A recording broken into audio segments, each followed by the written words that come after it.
Okay, good. We're exploring the toolbox. Now we're going to talk about some tools on the toolbox. Basically, but before then, let's open an existing file. Just go to File, Open, and let's just open an existing file. Let's give it a design. Okay, good. So I'm going to use this to explain. I'll use this design to explain basically some of the features of the toolbox, some of the tools, because we will not be able to exhaust all of them in just a single breath. So we'll take it one after the other, right? Now, this is the first one here is what the move tool. If you click, the exciting thing about Photoshop 2020 is that when you click or you point at a particular tool, it gives you like a pop-out or a pop-up menu that gives you a brief explanation, like a self-tutorial. So when I point at this, now you see move to moves a selection or layer. Now when I click on the move to, basically it helps me to move either a selection, a layer, a text. I just carry and move a text, anything I want to basically to move. I just carry, I hold the left button on the mouse and just carry it and drag and take it to any position, right? That's what the move to works for, though it has other functions basically. So that's what we're talking about. So let's remember, how can we bring this thing back? Okay, I'm going to teach you two ways anyway. Ctrl Z, or you come to edit, right? You come to what? Undo, move. But let's use Ctrl Z because it's faster. So Ctrl Z, Ctrl Z, Ctrl Z, Ctrl Z. Then we have it all set. Good, right? Now let me teach you something, because we want to make you the best graphic designer. So every tool, every skill you need to make it faster is what I'm going to give you right now. So I'll also advise that you come to Windows, you come to History, because History basically is a history panel. History gives you recent, previous activity on the canvas. Now don't forget, this is called the workspace. This is where I did the design.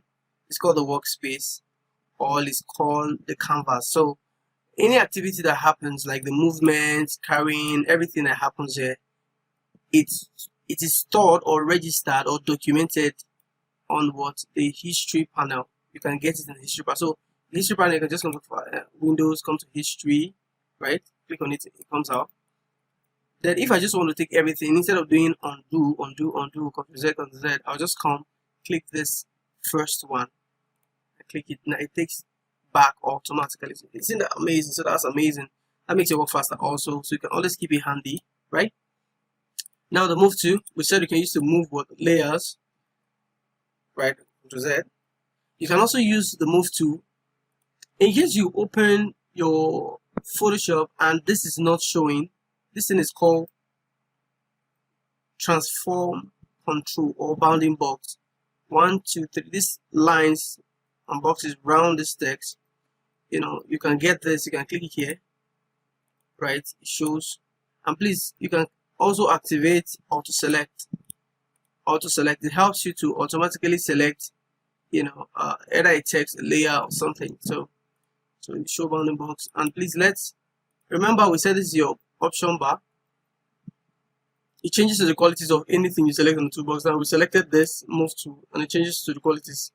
This is auto select, show control, transform control. Then make sure that it's in layer so that you can effectively select each one after the other. But if it's in group, you'll not be able to if it's anything that is grouped there, that's what you'll be able to select per time. Now I can't select any other two because for auto select it wasn't selected, so now it's selected. Now it says I'm carrying everything because this is grouped.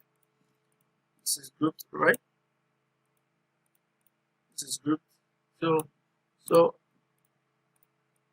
right, let's undo. Don't forget. Good.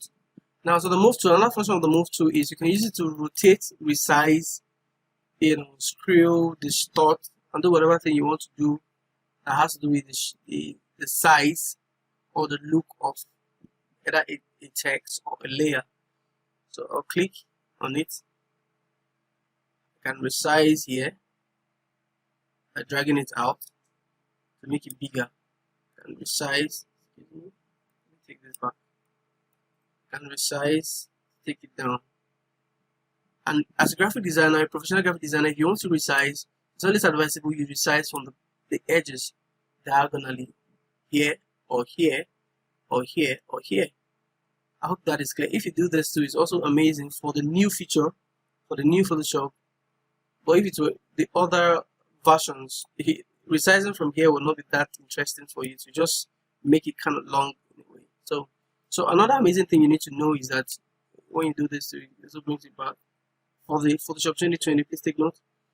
So you can resize within the bounding box, right? So, and when I am done resizing, I can just click the next to, or first I'll just apply transformation here, or by just pressing enter. When I press enter, then that tick is automatically selected. So let me do that again.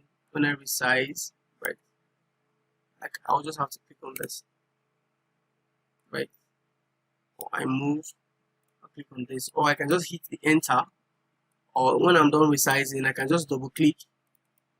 Automatically it will just activate that for me, right? So I'm going to give you this file so that we can flow along to make it very interesting. I'll flow along. All right, you good? Did you see that? So you can move your text. I can also use the move tool to rotate. I can click. Once it shows, I will just take it very close to the either of these ones, but I'll wait until I'll take it and move it until it changes to the icon, a rotating icon, before I can now rotate. And you see that, so it's rotating. I can rotate. Say for example, I just want to rotate it here like this. I can hold my shift key if I want, to snap it into a particular angle. I can release my shift key if I want. But let me click and rotate. Let me take this up. Let me click and rotate. Let's rotate this.